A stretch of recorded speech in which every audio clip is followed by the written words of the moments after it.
tale. This mural, mind you, is a good 45-minute drive from the nearest interstate, which is Interstate 20, not 69. But a town can dream. While the railroad tracks in this representation of Haynesville are a nod to the past and the present, freight trains still come through town, but they don't stop anymore, the highway totem is a tribute to an anticipated future.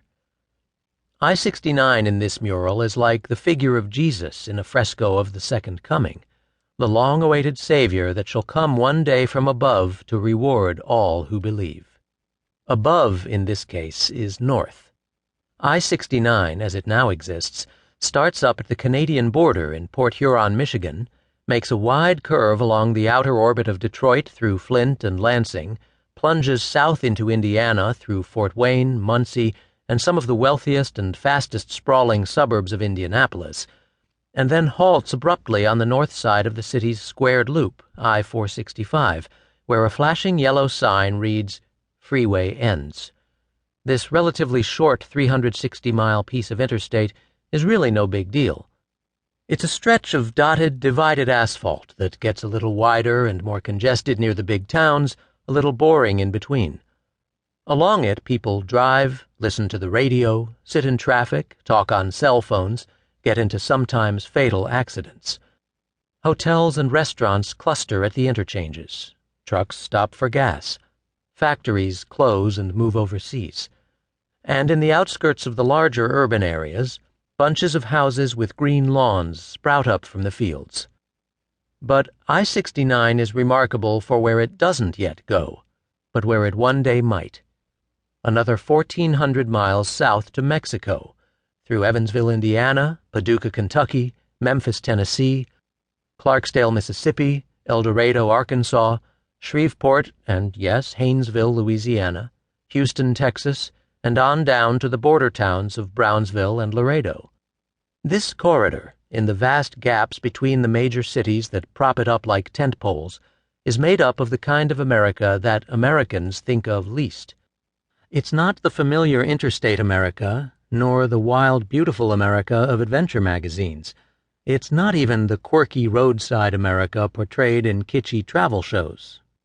If you were to drive this unbeaten path as best one can on the state roads and U.S. highways that I-69 is meant to replace, you would have a chance to appreciate the subtle variety of our nation's seemingly mundane body of grain elevators, water towers, and county courthouse squares. You would go for many hours without seeing a building taller than 2 stories. You would begin to suspect that some of the smaller towns in this country are nothing more than elaborate speed traps. You would pass tractors and combines, not just in the fields around you, but on the road in front of you. If your window was down, you would catch the aromas of turkey sheds and sawmills and coal-fired power plants and vast acres of wet crops. The roads you traveled would be uncontrolled access, as the engineers say, and at grade. There would be driveways and stoplights, and you would be at the mercy of whatever surrounded you. Over hills the road would rise and dip and twist.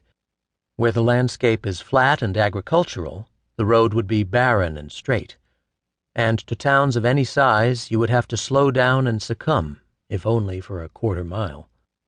When I drove this route, I decided that these old main drags look best at dusk. The cracked paint on the aging buildings smooths out in dim light. Power lines recede against the darkened sky, and the crappy old signs look rich and warm. Bulbs, at least, don't rust. When the lights come on in modern, newly developed America, fast food places and retail strips can look cheap and alien, their vast parking lots lit up like airport runways. But along the smaller routes, the mix of chain stores and mom-and-pops that remain looks more human and handmade. They nestle right up against the roadway, glowing like a string of Christmas lights. Somewhere on the interstate, billboards blare and logos hover high like UFOs.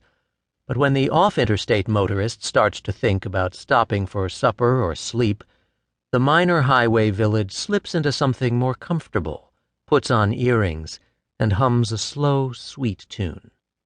Yes, living away from interstates has its privileges. It also has its pains. These same charming highways, which were the